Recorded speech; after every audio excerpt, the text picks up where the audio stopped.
How to stake on Binance and earn interest with your cryptocurrency. Now, to stake on Binance and earn interest with your cryptocurrency, simply open the Binance app and log into your account.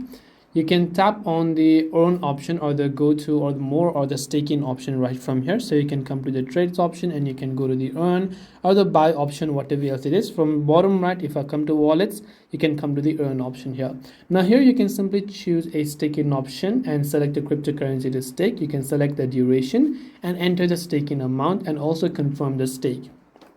The key points to remember is the interest accrues. So your state crypto earns interest over the selected period, and flexible and locked options. You can choose between flexible, withdraw anytime, or locked staking, which is fixed term for staking. So this is what the staking is all about on Binance. I hope that this video helped you understand it. If you have got any more questions, feel free to also leave them down in the comment section. Thank you for watching and see you in the next video.